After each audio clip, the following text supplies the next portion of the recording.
अस्सलाम वालेकुम, मैं हूं हसन अब्बास और आप मुझे देख रहे हैं पाकोलॉजी पर। और एमक्यूएम ने कमाल कर दिया है भाई सियासत के अंदर। इन्होंने एक दूसरे के खिलाफ इतनी सियासत कर ली है कि किसी और के खिलाफ सियासत करने का इनके पास टाइम ही नहीं है।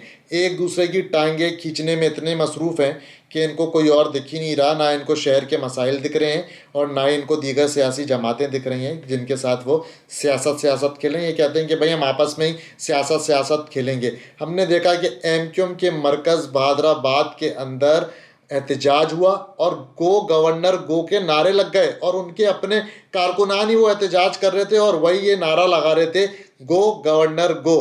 अब गो गवर्नर गो का नारा तो भाई लग गया। उसके बाद हमने देखा कि रात में बाकायदा तौर पे मुस्तफ़ा कमाल साहब और अनीस कायम खानी साहब के खिलाफ प्ले कार्ड्स थामी खवातीन एमक्यूएम मरकज़ बहादराबाद के बाहर आके खड़ी हो गई और उस पर नारे दर्ज थे खालिद मकबूल सिद्दीकी के साहब के हक में और मुस्तफ़ा कमाल और अनीस कायम खानी साहब के खिलाफ। सोशल मीडिया के ऊपर जो मुस्तफ़ा कमाल साहब की सोशल मीडिया की टीम है वो ट्रोलिंग कर रही है खालिद मकबूल सिद्दीकी साहब की, एमक्यूएम पाकिस्तान की सोशल मीडिया टीम की। और जो खालिद मकबूल सिद्दीकी साहब की सोशल मीडिया की टीम है वो ट्रोल कर रही है मुस्तफ़ा कमाल साहब की सोशल मीडिया टीम की। तो ये मुस्तफ़ा कमाल साहब वर्सेस खालिद मकबूल सिद्दीकी साहब सोशल मीडिया वॉर चल रही है। और बाकायदा तौर पे इस पर कोई ढकी छुपी बात नहीं है। जो उनके आपस के ज़िम्मेदारान हैं सबकी तस्वीरें हैं, सबके नाम मौजूद हैं, वो आईडीज़ बड़ी ओपनली मौजूद हैं। और हमने पहली मरतबा ये एमक्यूएम के अंदर देखा है कि एक जानिब मुस्तफ़ा कमाल साहब की प्रोजेक्शन की जा रही है और एक जानिब जो है वो खालिद मकबूल सिद्दीकी साहब की प्रोजेक्शन की जा रही है। और दोनों के जो है वो बैक एंड पे नैरेटिव बिल्डअप करके वो सोशल मीडिया के ऊपर उसको पुश किया जा रहा है। अब ये लड़ाई भाई शुरू कैसे हुई? खालिद मकबूल सिद्दीकी साहब की जानिब से जो है वो एक सर्कुलर निकला एमक्यूएम के अंदर जिसमें बाकायदा तौर पे शोबा जात की तकसीम की गई आपस में जिम्मेदारियों की। खालिद मकबूल सिद्दीकी साहब का उसमें लिखा हुआ था कि भाई खालिद मकबूल सिद्दीकी साहब जो है वो चेयरमैन है पार्टी के, वो तमाम तर जो है वो पार्टी के तंजीमी मामलात और पॉलिसी के मामलात देखेंगे। उसके नीचे जो है वो एमक्यूएम की बाकी तमाम तर काबीनाओं में जो उनके शोबाजात हैं उसकी तकसीम लिखी हुई थी। उसमें जो है वो COC था, उसके अलावा जो है वो उसके अंदर लीगल एड कमेटी, इनकी मेडिकल एड कमेटी, इनकी मीडिया कमेटी और पार्लिमानी उमूर की कमेटी, ये तमाम तर चीज़ों की जिम्मेदारियां जो हैं वो आपस में इनको बांट दी गई, सौंप दी गई। जिसमें मुस्तफ़ा कमाल साहब, फ़ारूक सत्तार साहब, नसरीन जलील साहिबा, फैसल सब्ज़वारी साहब, रिजवान बाबर साहब और कामरान टिसोरी साहब को वही लिख दिया गया कि आप पार्लिमानी अबूर देखेंगे तमाम तर MPs जो हैं वो सिंध के, वो कामरान खान टिसोरी साहब को रिपोर्ट करेंगे। यहाँ से ये फड्डा शुरू हुआ और अगले दिन ये नोटिफिकेशन निकला और अगले दिन फड्डा शुरू हो गया एमक्यूएम मरकज़ बहादराबाद के ऊपर। और पहले तो हमने देखा कि जैसे ही ये नोटिफिकेशन निकला एमक्यूएम के अपने जो ऑल अबाउट एमक्यूएम का पेज है वहाँ पर इसको शेयर किया गया। तो इसमें बाकायदा तौर पे एमक्यूएम के कारकुनानी मैसेज करने लग गए कि भाई हम इसको कमेंट्स करने लग गए कि हम इसको नहीं मानते और ये जो है वो इस पे साइन नहीं हुए हुए और ये कोई तंजीमी मामलात नहीं है और ऐसा है और वैसा है और फलाना। फिर हमने देखा भाई फेसबुक पे, ट्विटर के ऊपर तो ज़बरदस्त एक जानिब सोशल मीडिया की टीम मुस्तफ़ा कमाल साहब की लगी पड़ी थी, दूसरी जानिब खालिद मकबूल सिद्दीकी साहब की। तो ये सोशल मीडिया वॉर इनकी आपस में चल रही है। ये कोई कराची के मसाइल के ऊपर बात नहीं कर रहे, ये कोई PTI के ऊपर बात नहीं कर रहे, पीपल्स पार्टी के ऊपर, नून लीग के ऊपर बात नहीं कर रहे। ये अपने ही रहनुमाओं के ऊपर तनकीद कर रहे हैं, अपने रहनुमाओं के कोई एक दूसरे को ट्रोल कर रहे हैं। तो यार ये तो बड़े मज़े की बात है कि आप लोग एक जानिब जो है वो हम देखते हैं कि पहले एमक्यूएम पाकिस्तान और एमक्यूएम लंदन और PSP एक दूसरे को ट्रोल कर रही होती थी। फिर उसके बाद जो है वो PSP और एमक्यूएम पाकिस्तान का इंजमाम हो गया तो हम देखते थे कि भाई एमक्यूएम लंदन और एमक्यूएम पाकिस्तान जो है वो एक दूसरे को ट्रोल कर रही होती थी। अब एमक्यूएम के जितने फ्रैक्शंस हैं वो एक दूसरे को ट्रोल कर रहे हैं। मतलब लंदन वाले भी ट्रोल कर रहे हैं, पाकिस्तान वाले भी ट्रोल कर रहे हैं, तो जो PSP वाले हैं वो भी ट्रोल कर रहे हैं। तो दे आर ट्रोलिंग अपने आप को ही, और उसके अलावा इनको कोई ट्रोल करने के लिए और अवामी मसाइल जो है वो दिखाई नहीं दे रहे। अब भाई हुआ ये कि जब ये गो गवर्नर गो के नारे लग गए, मुस्तफ़ा कमाल साहब के खिलाफ प्ले कार्ड्स अवेजा हो गए, अगले दिन जो है वो बाकायदा तौर पे फिर जब इनको बड़े भाइयों का फ़ोन आ गया कि भाई बैठ जाओ, लड़ाई वड़ाई मत करो, ज़्यादा लड़ाइयाँ शड़ाइयाँ करोगे फिर देख लो बानी कायद तहरीक अल्ताफ़ हुसैन साहब वो उनको बुलाएं।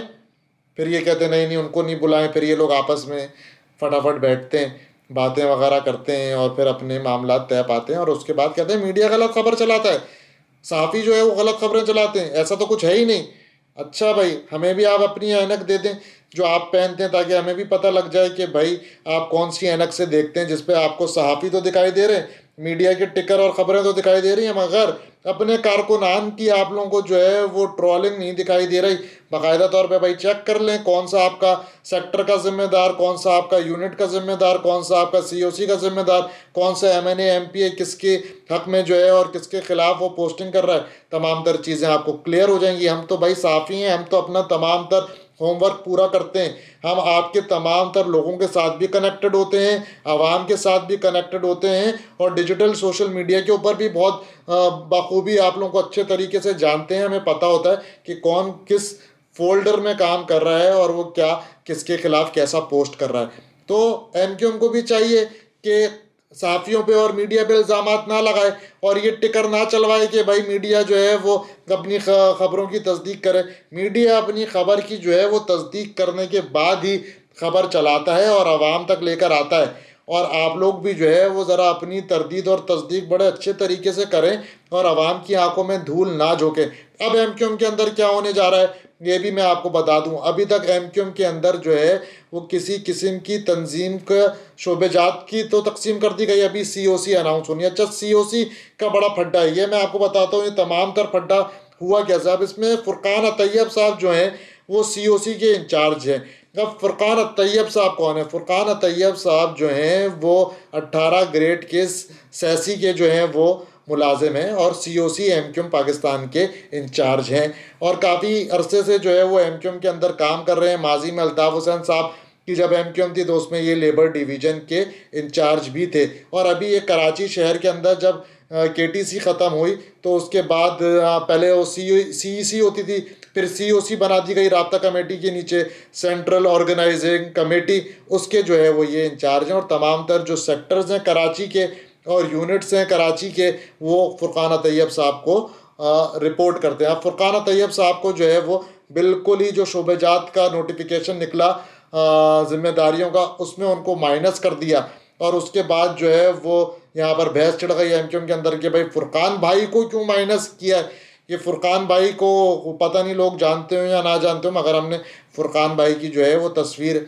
इस वीडियो के अंदर लगाई है, आप लोग देखें फुरकान भाई कौन है। फुरकान भाई जो हैं वो एमक्यूएम के अंदर बड़ी अहम जिम्मेदारियों पे रहे हैं और यकीनन उनका एमक्यूएम की तंजीम के अंदर जो है वो एक अच्छा कोऑर्डिनेशन भी है उनकी जो एमक्यूएम के वर्कर्स हैं। और उसके अलावा अनीस कायम खानी साहब जो हैं वो एमक्यूएम के तमाम तर तंजीमी मामला देखते हैं। पहले जो है वो फुरकान तैयब साहब इंजमाम से पहले वो खालिद मकबूल सिद्दीकी साहब के साथ ही एमक्यूएम पाकिस्तान में मौजूद थे और 22 अगस्त के बाद से वही सीओसी के इंचार्ज थे। फिर जब मुस्तफ़ा कमाल साहब आ गए पार्टी के अंदर तो हमने देखा कि उनकी कुर्बतें जो है वो मुस्तफ़ा कमाल साहब की साइड थोड़ी सी ज़्यादा बढ़ गई, तो ये यहाँ पे इनमें आपस में सीओसी के अंदर इख्तिलाफात शुरू हुए। फुरकान तैयब साहब के साथ जो है वो एक G8 बड़ी मशहूर है एमक्यूएम के अंदर। ये G8 में जो है वो जो 8 लोग थे उसमें फुरकान तैयब साहब भी मौजूद था। वो G8 जो है वो टूट गई। अब ये G8 क्या थी? ये G8 एक ग्रुप था 8 लोगों का जो कि एमक्यूएम के तंजीमी मामला देखता था, सेक्टर्स और यूनिट और जोन्स के। अब ये जब इनमें आपस में रिफ्ट हुई तो ये एमक्यूएम के अंदर मज़ीद जो है वो डिवीज़न शुरू हुआ और ये एक दूसरे से जो है वो लड़ने लग गए और ये लड़ाई यहाँ तक पहुँच चुकी है कि एमक्यूएम के मरकज़ के अंदर कारकुनान जो हैं वो एक दूसरे के आमने सामने आके खड़े हो गए। उसके बाद ये तमाम तर फड्डा हुआ, एहतजाज वगैरह वाइंड अप हुआ। आपस में इनको कहा गया कि भाई आप लोग जो है वो साथ बैठें और मज़ाकरात करें, मज़ाकरात नहीं करेंगे तो बड़े मामला ख़राब हो जाएंगे। गवर्नर साहब भी जो है वो बड़े गुस्से में आ गए कि भाई मेरे खिलाफ गो गवर्नर गो के नारे मत लगवाओ, वरना मैं आप लोगों को भी जो है फिर अपनी सियासी चीज़ें करके दिखाऊंगा तो फिर आप लोगों को तकलीफ़ होगी।